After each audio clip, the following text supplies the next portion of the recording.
Hello, we're speaking to Glenn Snyder, Vice President of Corporate FP&A at Digital Realty. Glenn, welcome. Thank you very much for having me, Jack. Glenn, let's find out first a little bit about Digital Realty. Tell us about this company. I know you're San Francisco based. I know it's a technology company, but tell us, give us a nice overview.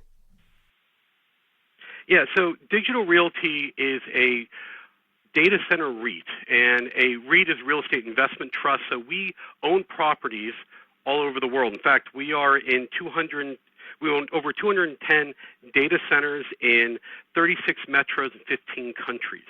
And in those properties are data centers, which are effectively warehouses of servers. And so everything that sits on the cloud or internal corporate servers, everything that you're doing that would be cloud related is really done within a data center. So now, Glenn, you arrive 3 years ago, and what is the challenge? What are you tasked with? So when I first started, it was really to build out the corporate FP&A team, and one of the big focuses was to be able to analyze and report the most accurate and impactful data in order to influence decision making, and that is really the core focus of any FP&A team. And I think that we've really been able to do that. We've developed a lot of great thought partnerships with our business leaders and been able to really integrate finance into the decision-making process.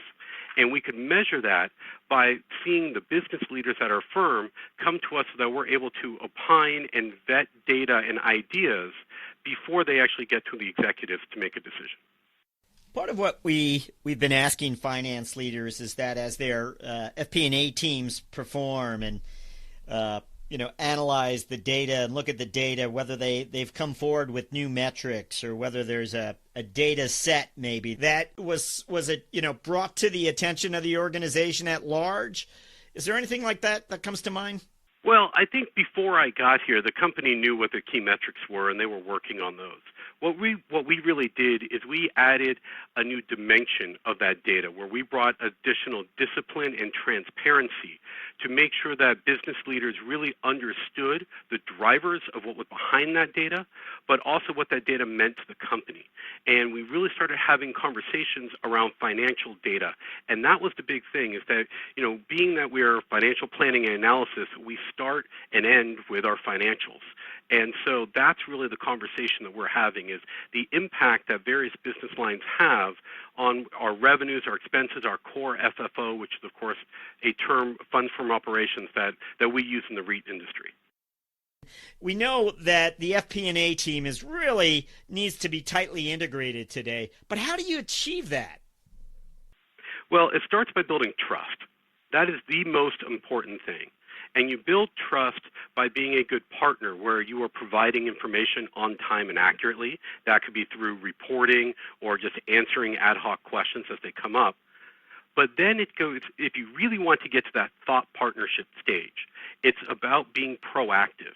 It's about thinking about their business and interacting with the business leaders in a way that you are asking good questions, probing for things, coming up with new ideas to show that FP&A isn't just about, hey, here's your budget variance analysis and here's how you're doing against your budget, but more around, let's talk about where you are today, where you're trying to go, and how we can help you get there.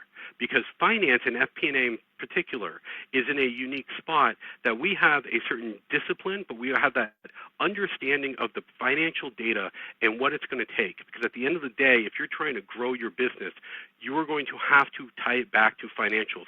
What does growing the business mean? It's greater revenue. It could be greater market share. Whatever it happens to be, it requires investment, which is going to be on the expense side. You might be analyzing it based on a return on investment.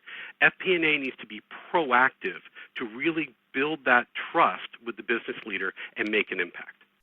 Now, can you share with us what parts of the business, and I'm sure the overall business FP&A is influenced, but are there certain parts of the business that FP&A has had influence, let's just say over the last 12 months, here's an area where FP&A really made a thumbprint on the business? Sure. And now the area in particular, I mean, because we're a REIT, we have a couple different aspects to FP&A where we have our property side and we have our corporate side. I manage the corporate side. And so what I would say is really what we have made where we've made our biggest impact is on expense management and looking at identifying economies of scale in the business. One of the things is as you're a growing company, Digital Realty is a growth company, and as we are building and growing, we always are looking at adding more people. And in areas we build a new building, we have to have people to go and man those buildings. What happens is identifying how you get to a point where you can become more efficient at what you're doing. So each time you add something on the top line for revenue, you don't have to add as much on the expense side. And that's really the impact that we've made over the last couple of years, is to really look at how do we become more efficient at what we're doing, and so we could go over and return better results for our shareholders.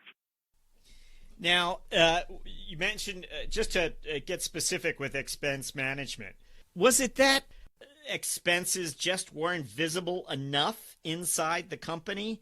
And maybe it was a new dashboard, maybe it was a new, configuration where these numbers just became more visible to certain groups of employees. I don't know. Does anything like that happen?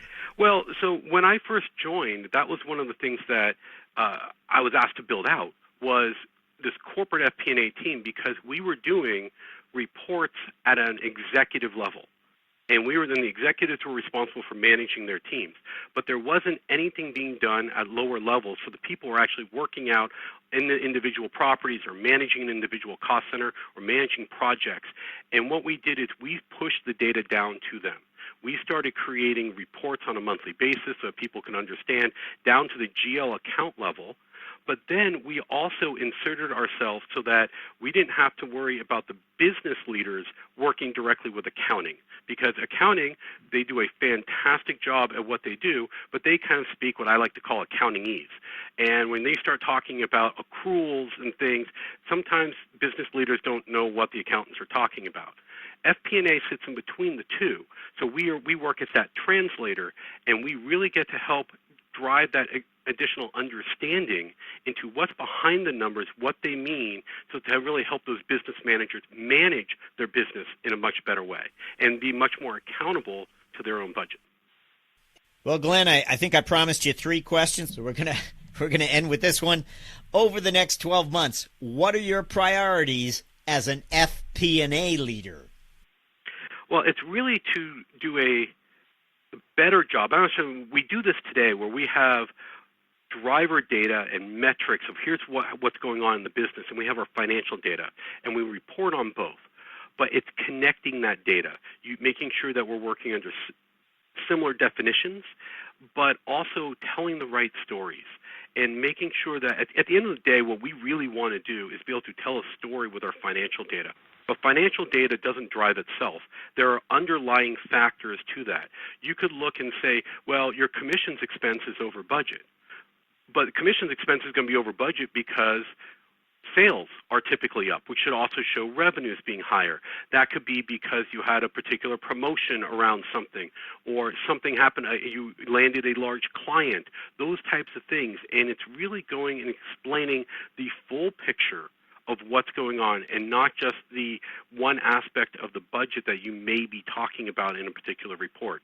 So over the next year, one of the things that my team is going to be focused on is really looking at what those business drivers are, how we could start incorporating them better into our reporting, and being able to tell that more complete story. Because when you put the complete story around, you have not only do you have a bigger impact with the business, but you're going to have a much greater impact on the decision-making process to make sure the company's making the best and most informed decisions they can.